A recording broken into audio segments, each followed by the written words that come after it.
నమస్తే, నేను Roja. Welcome to special debate. ప్రజాస్వామ్యం అంటే ప్రజల చేత, ప్రజల కొరకు, ప్రజలే ఎన్నుకున్న ప్రభుత్వం అని చెప్తారు. అంటే ప్రజలే ప్రభువులు అన్న సందేశాన్ని శతాబ్దాల క్రిందట అమెరికన్ మహాశయుడు అబ్రహం లింకన్ ఘనంగా ప్రకటించారు. ఈ సూక్తిని నేటికి మన పాలకులు వల్లెవేస్తూ ఉంటారు. ఎందుకంటే ఇది కేవలం ఒక నానుడి మాత్రమే కాదు, ఒక సూక్తి అంతకంటే కాదు, ఒక విధానం, ఒక పద్ధతి. ప్రజల ద్వారా ఎన్నుకున్న పాలకులు ప్రజల ఆకాంక్షల మేరకు పనిచేయాలని అంటారు.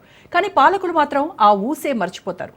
వీళ్ళని కాదు, వాళ్ళని కాదు, ఎవరిదైనా అదే పంథ. కాకుంటే కథనంలో మాత్రం మార్పులుంటాయి, అంటే అమల్లో మార్పులుంటాయి. పాత సీసాలో కొత్త సారా అంటూ చెప్పుకునే ప్రాస ఇప్పుడు మన పథకాల విషయంలోనూ జరుగుతుందంటే ఎంత మాత్రం అతిశయోక్తి కాదు.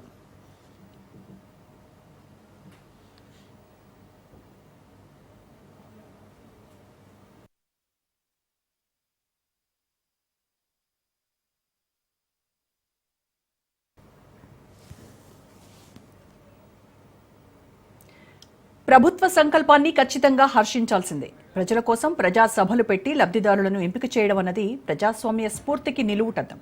కానీ కొన్నిసార్లు ఈ ప్రక్రియ సామాన్యులను వేధిస్తూ ఉంటుంది, నిరుపేదలను వెక్కిరిస్తూ ఉంటుంది. గత ఎన్నికల్లో కాంగ్రెస్ పార్టీ ప్రజలకు ఎన్నో హామీలు ఇచ్చింది. 6 గ్యారెంటీలంటూ ప్రజలకు వాగ్దానం చేసింది. వీటిలో కొన్ని పథకాలను ప్రభుత్వం ఇప్పటికే అమలు చేస్తోంది.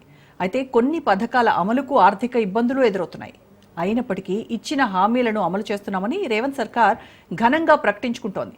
ఏడాది పాలన పూర్తి సందర్భంగా వాగ్దానాల అమల్లోకి తామెవరికీ తీసిపోమంటూ ఘనంగా నేతలు ప్రకటించేశారు.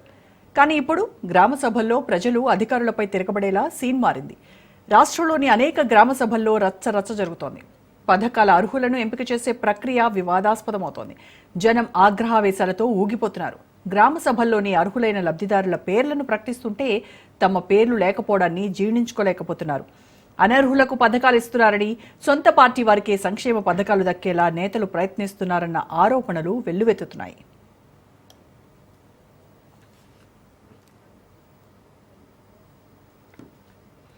ఇందిరమ్మ ఇళ్లు, కొత్త రేషన్ కార్డులు, రైతు భరోసా, ఇందిరమ్మ ఆత్మీయ భరోసా 4 పథకాలకు సంబంధించిన లబ్ధిదారుల ఎంపిక ప్రక్రియ వివాదాస్పదమవుతోంది.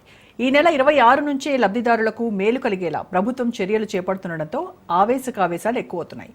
బ్యాంకు ఖాతాల్లో నిధులు జమ చేస్తామని ప్రభుత్వం ప్రకటించడంతో అర్హతలున్న చాలా మంది ఆందోళనకు దిగుతున్నారు. పక్కవారికి ఇచ్చి తమకెందుకు ఇవ్వటం లేదని ప్రశ్నిస్తున్నారు. తెలుపు రంగు రేషన్ కార్డులున్న వారందరికీ సన్నబియ్యం 6 కేజీలు ఇస్తామని కూడా ప్రభుత్వం ప్రకటించడంతో లొల్లెక్కువతోంది. తమకెందుకు రేషన్ కార్డు ఇవ్వరని, తమ పేరు ఇందిరమ్మ ఇళ్ల జాబితాలో ఎందుకు లేవని గ్రామస్తులు ప్రశ్నిస్తున్నారు. ఇక ఇందిరమ్మ ఇళ్ల కోసం లబ్ధిదారు ఫోటో తీసే సమయంలో వెనక ఆర్సీసీ స్లాబ్ ఇల్లు కనిపిస్తే ఇక లబ్ధిదారు వివరాలు యాప్లో ఎగిరిపోతున్నాయంటూ కొందరు అక్కసు వెళ్లగక్కుతున్నారు.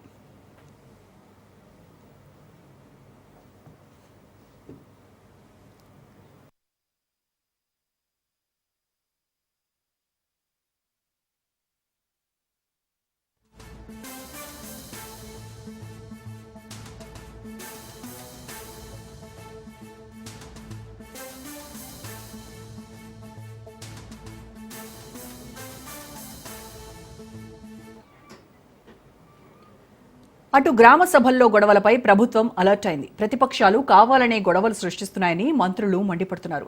ప్రతిపక్షాలు కావాలనే గొడవలు సృష్టిస్తున్నాయని డిప్యూటీ సీఎం భట్టి విక్రమార్క, మంత్రులు ఉత్తమ్ కుమార్ రెడ్డి, పొంగులేటి శ్రీనివాస్ రెడ్డి కస్సుమన్నారు. అర్హులైన వారందరికీ పథకాలు అందిస్తామంటూ మంత్రులు భరోసా ఇస్తున్నారు. లబ్ధిదారుల ఎంపికపై అపోహలొద్దన్నారు మంత్రి ఉత్తమ్ కుమార్ రెడ్డి. జాబితాలో పేరు లేకపోతే మళ్లీ దరఖాస్తు చేసుకోవాలన్నారు మరో మంత్రి పొంగులేటి శ్రీనివాస్ రెడ్డి. అర్హులందరికీ రేషన్ కార్డులు, ఇందిరమ్మ ఇళ్లు ఇస్తామని ఆయన హామీ ఇచ్చారు. అర్హులైన ప్రతి కుటుంబానికి రేషన్ కార్డుకు కాంగ్రెస్ పార్టీ భరోసా అన్నారు డిప్యూటీ సీఎం మల్లు భట్టి విక్రమార్క. ముందుగా తామేం జాబితాలు తయారు చేయడం లేదని, గ్రామ సభల్లోనే అర్హులను ఎంపిక చేస్తామని అవాస్తవాలు నమ్మొద్దు అంటున్నారు.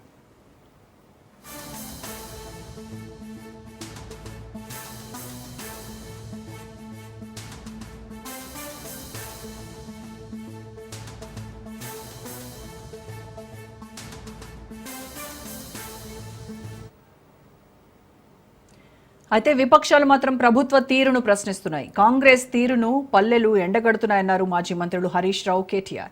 ప్రజలు తిరగబడుతుంటే ప్రభుత్వ పెద్దలు సన్నాయి నొక్కులు నొక్కుతున్నారని హరీష్ రావు విమర్శించారు. ప్రజలు గ్రామాల్లో గళం విప్పుతుంటే మంత్రులు ఎక్కడా అని ఆయన ప్రశ్నించారు. ఇచ్చిన హామీలకు ఎవరు బాధ్యత వహిస్తారని నిలదీశారు. కాంగ్రెస్ సర్కార్ మోసపూరిత పాలన ఇంకెన్నాళ్లని ప్రశ్నించారు మాజీ మంత్రి కేటీఆర్. దరఖాస్తుల దందా నడవదని, ప్రజాగ్రహ జ్వాల ఆగదన్నారు.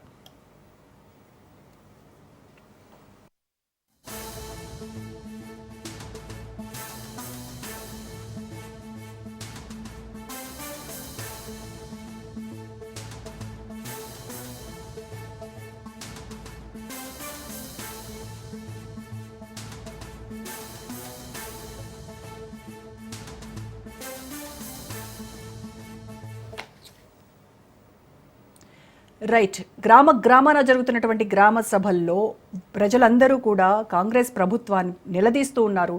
ఎందుకు మళ్ళీ దరఖాస్తులు చేసుకోవాలి? ఒక్కసారి దరఖాస్తు చేసుకుంటే మీరు ఇవ్వాల్సినటువంటి హామీలకి మేము లబ్ధిదారులం కాదా అనేసి వాళ్ళు ప్రశ్నిస్తూ ఉన్నారు. 3 అరుపులు 6 కొట్లాటల్లాగా తయారైంది గ్రామ సభల పరిస్థితి. మరి ఈ పరిస్థితి ఎందుకు వచ్చింది? దీనిపైన ఇవాల్టి డిబేట్